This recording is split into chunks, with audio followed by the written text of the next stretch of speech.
आपल्या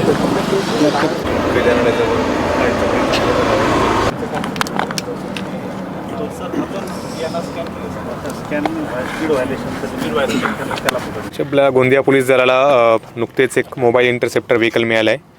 ट्रॅफिकच्या नियमनासाठी याचा फार जास्त उपयोग होणार आहे. याच्यामध्ये जवळपास 8 टाईपचे व्हायलेशन्स, रोड ट्रॅफिक व्हायलेशन्स हे डिटेक्ट करतं आणि ते आपण डिटेक्ट करून त्यांना आपण ऑनलाईन जे आहे ती दंड त्यामध्ये करू शकतो. त्याच्यामध्ये ट्रिपल सीट असेल, विदाऊट हेल्मेट असेल, सीट बेल्ट लावून येणं असेल, ओव्हर स्पीडिंग असेल, अशा वेगवेगळ्या प्रकारतील हे 8 टाईपचे व्हायलेशन्स डिटेक्ट करणार आहे. आणि याच्यामुळे आपल्याला गोंदिया सिटी तसेच गोंदिया जिल्ह्यामधील जे काही ट्रॅफिकच्या समस्या असलेलं ठिकाण आहे त्या ठिकाणी याचा आपल्याला योग्य वापर करता येणार आहे.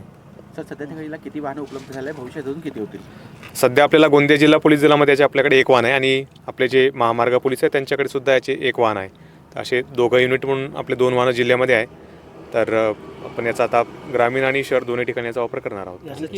भरायचं की कसं काय? बरोबर, याचे तुमचे मोबाईलवर याचे चालान येणार त्यामध्ये आणि तुम्ही ते वाहतूक विभागाकडे भरू शकतात. जर तुम्ही चालान नाही भरले वेळेवर तर ते केसेस कोर्टामध्ये पण आम्ही पाठवतो आणि कोर्टात जाऊन मग त्याचा निपटारा होत असतो. परंतु ते लोकांना सूचना आहे की तुम्ही जर ट्रॅफिक विभागाला त्याचे चालन भरले तर पुढची तुमच्यावर कारवाई होणार नाही. सर, लोकांना काय आव्हान करणार आता? यामध्ये ही सिस्टीम मॅन्युअल नाही राहिलेली, ही ऑटोमॅटिक सिस्टीम आहे. तर ज्या ठिकाणी हे वाहन उभे राहणार त्या ठिकाणी कोणत्याही प्रकारचे ट्रॅफिक व्हायलेशन असेल, ट्रिपल सीट, मोबाईलवर बोलणे असे, तर ते आपोआप ट्रॅक करून ते दंड भरणार आहे त्याच्यामध्ये. तर नागरिकांना हेच आव्हान आहे की आपण गाडी चालवताना ट्रॅफिक नियमांचे पालन करा आणि सजग आणि सतर्क राहून आपण ही गाडी चालवा हेच आव्हान आम्ही करू इच्छितो. मोटर व्हेकल अधिनियमचे जे दंड रक्कम आहेत त्याच आपल्या आहेत त्यामध्ये. कशा पद्धतीने हा वाहन कार्य करणार आहे? गोंदिया जिल्ह्याचे पोलीस अधीक्षक आदरणीय गोरख भांबरे साहेब, त्याचप्रमाणे अपर पोलीस अधीक्षक अभय डोंगरे साहेब यांच्या प्रयत्नातून आज गोंदिया जिल्ह्याच्या इतिहासात प्रथमच इंटरसेप्टर वाहन हे गोंदिया जिल्हा पोलीस दलाला मिळाले आहे. यापूर्वी सदरचे वाहन हे हायवे पोलीस वाहतूक शाखा यांच्याकडे ते उपलब्ध होतं. आता आपल्या जिल्हा पोलीस दलाला हे प्रथमच वाहन आदरणीय पोलीस अधीक्षक साहेब भांबरे साहेब यांच्या प्रयत्नातून मिळालेलं आहे. तर या वाहनाद्वारे आपण एकूण 8 प्रकारचे दंड, वाहतुकीचे नियम मोडणारे स्मरणा करू शकतो. त्यातमध्ये आहेत जसं no helmet, triple seat, wrong way, wrong lane, seat belt, अशा विविध 8 प्रकारचे. आणि स्पीड व्हायलेशन महत्त्वाचा त्यात फाईनचा जो प्रकार आहे तो स्पीड व्हायलेशन आहे.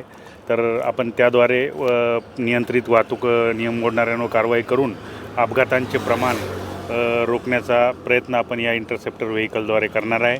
संपूर्ण जिल्हाभर हे वाहन फिरून आपण स्पीड व्हायलेशन, त्याचप्रमाणे जे 8 प्रकारचे फाईन आहेत यावर कारवाई करणार आहे आणि त्यामुळे आपल्याला अपघातावर नियंत्रण करण्यासाठी नक्कीच मदत होणार आहे. सध्याच्या वेळेला किती वाहनं उपलब्ध झाली आहे आणि भविष्यामध्ये अजून किती होणार आहे?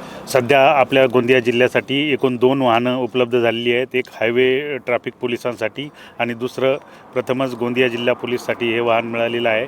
तर यापुढे सध्या जिल्ह्याला एकच वाहन या नियमाप्रमाणे वाहन वाटप करण्यात आलेलं आहे. त्यामुळे आता भविष्यात त्याची गरज पाहून आपण त्या वाहनाची डिमांड करू शकतो.